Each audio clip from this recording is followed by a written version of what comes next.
Hello there, I'm Anna Amelia from North East Animal Rights, and welcome to another one of our talks on all things to do with veganism. So today I want to talk about bees and honey production. A lot of people don't realise that if you're vegan, you can't eat honey, and those who aren't vegan and think about vegans eating honey think it's a little bit bizarre that we don't eat honey. Isn't it a step too far? You know, it really isn't doing any harm. So let's look at that argument. Firstly, to be vegan, we have to look at the definition of veganism. And that clearly states that we have to avoid all products and byproducts of animals and avoid the exploitation of them. So vegans don't use products from any animals. So just from that point alone, if you're vegan, you can't have honey. And can't have means that you're depriving yourself of something, but actually something that we shouldn't have. Honey is a product from an animal. It's used by the bees, for the bees. They use it as a food source to maintain their colony throughout the winter and bad weather. A honeybee will produce less than a twelfth of a teaspoon of honey in their lifetime. So here's a teaspoon. So divide that into 12, tiny little amount here, tiny little amount. And that is in their full lifetime. They aren't the prolific producers of honey that we think they are. It really is a joint hive enterprise where all the bees work together and their contribution is needed for the upkeep of that hive. There's a lot of bees needed to make the honey for the hive, and it's honey that we don't need as humans. Honeybees are hurt in the collection of honey. You know, we have this natural instinct. If we see a bee struggling in the heat, you know, on the pathways, our instinct is to protect these lovely fuzzy little bees. You know, we want to look after them. You know, most people wouldn't dream of standing on a bee to squash them or to hurt them. You know, they don't have the negative press associated with other insects like wasps or flies, where some people's intention is to hurt them. Bees are something which which people do want to look after. We have lots of clothing and merchandise and like bedding and stuff, and I've got this t-shirt on today which says plant trees, save the bees. But there's all sorts of things you can get with bees on, and just shows you that bees have this really good image, and that we love our bees as a nation. Now, in terms of commercial bee farming, queen bees in the hive have their wings cut so they can't leave the hive. There's also some gruesome practices around artificial insemination as well. But the queen bees have the wings cut because the worker bees need to come back and keep on bringing the honey into the pollen into the hive. This doesn't sound like a nation of bee lovers and what's something we would like as bee lovers to happen to bees. It really sounds pretty cruel. Now, the other side of it is as well, there's only a few types of honeybees. The majority of bees don't produce honey. So commercial beekeepers are breeding honeybees, and these play havoc with the biodiversity of wild bees in that area. So if you have a bee farm which is breeding honeybees, all of the other bees in the area, they are having serious competition for pollinating plants. And they will really struggle. And it's the wild bees that we need to be encouraging, not breeding bees for human exploitation. Also, some of the honeybees as well, they'll only pollinate specific plants. Their benefit to the nature is negligible. But the benefits of having wild bees are much more prolific in pollination as well. So they have significant benefits to nature. We know you don't have to look very far on social media to know that bees are in serious decline. But the bees are in serious decline. We're talking about the wild bees. Yeah, we are artificially breeding, honeybees for our use. The native bumblebee and the native, which is native to the UK, this is in serious decline. And this is the type of bee we are talking about, because we are selectively breeding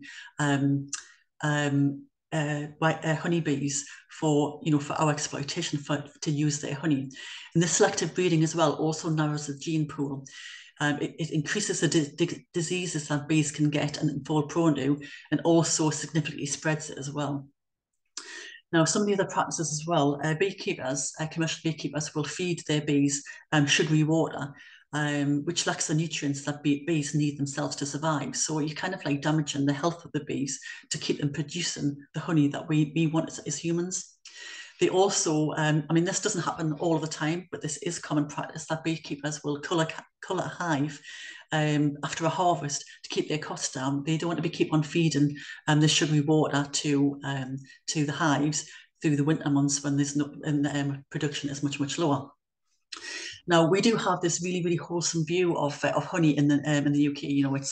It's very good. It has lots of health benefits. It's a natural source of You know, it's a natural sugar, and you know, and we really, you know, it's really heavily marketed. I know that there's a very well-known brand of honey which kind of markets it, you know, save bees, eat honey, which is just absolutely ludicrous, because you aren't saving bees, you are encouraging them to breed wild bees. But 95% of honey sold in the UK is imported primarily from abroad. So only 5% of the honey that you will have is not actually, it's not even created in the UK. So you think of the issues with the carbon footprint associated with that as well. The majority of honey is imported from Turkey and from China. Bees need honey, we don't. There are plenty of alternatives and natural sweeteners. But actually, what is honey as well? I mean, think about, you know, what actually this product that we are consuming actually, where it comes from. A lot of people say that it's bee vomit. That's not technically true. I suppose that's the reason why people they're using those words to try and put people off using to consuming honey. But it's not actually vomit. It's actually regurgitated. It's actually it goes into the crop, which is this little area down here. You'll see it on birds, you know, like in chickens, they'll have this little area down here. And bees have something similar. It actually doesn't even reach the stomach in the first place. You know, traditionally, you know, we would expect that if, you know, humans are vomiting, it's food which has gone into the stomach and then we bring it back up. It's not the same case with bees. They actually just they have it here, they hold it here, then they regurgitate it. It's then chewed by the other wasps and then fermented, and that's the honey that we know. So it's not really a very, very, very wholesome view, is it? I mean, kind of like we have this wholesome view of honey, and that's not really, when you kind of like look at the technicalities, the cruelty behind it, you know, the issues with the biodiversity, the decline in our native bees, and the fact that it has negligible health benefits as well. It really isn't as wholesome as we think it is.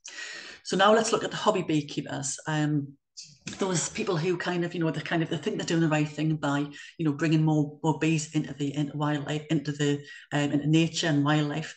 But you know, imagine this market here. So I've got here. This is kind of like, I know, maybe a little bit larger than bee size. Okay, so imagine this bee now is the size of, say, a mouse, which is half this size. Okay, then it's the size of a rat, size of a guinea pig, size of you know, a cat or a dog, a pig, a cow. My point here is at what size does your interest in these animals stop? You know, because these are little bees, do we kind of like ignore the fact that these bees are suffering? You know, we can recognize now that cows suffer, that pigs suffer, that other animals suffer. So do we kind of like disregard the fact that these bees are suffering, and kind of like, you know, like just put it out of our mind's eye that we don't want to make these bees suffer. You know, actually what we are doing is it's bee farming, you know, and we, you know, as vegans, we have huge issues with animal farming, and bee farming is no different. There's cruelty involved, there's money involved in it, and there's exploitation. And actually, yet again, it's another example of humans not needing this particular product.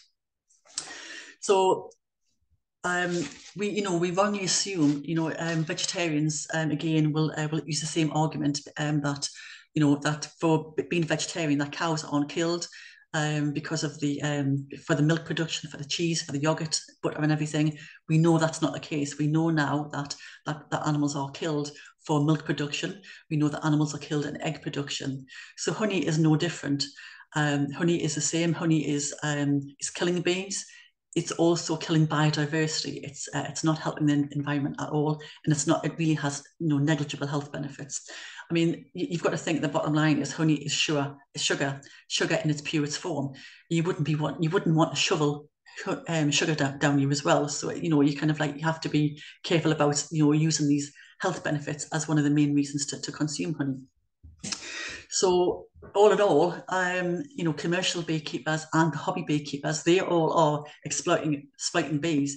The hobby beekeepers may not say it that way, but actually they all are. You know, it's making honey for their own kind rather than leaving the honey for bees. So summing this up, you know, vegans don't eat honey. There's no exception. It's not about having a cheat day or having, you know, it's okay to have honey. It really isn't. If you're eating honey, you're exploiting bees, pure and simple. There's lots of some really good information out there.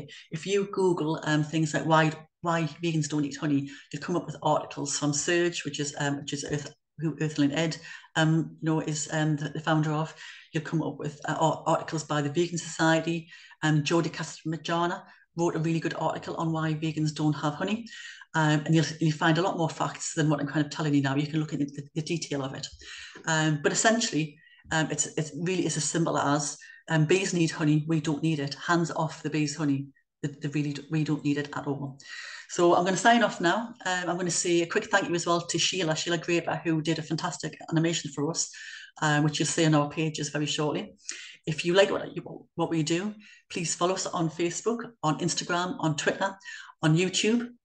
We really, really do appreciate it. If you're able to donate to our work, that's absolutely brilliant. We have links in our bio. If you're not, sharing our work is equally appreciated. We appreciate all of you who watch our stuff and sharing our posts. It really, really helps us get our message out there. So I'm going to sign off now. So this was a short talk about bees and why vegans don't eat honey. So thank you very much. This is Anna Amelia from Northeast Animal Rights signing off now, saying goodbye.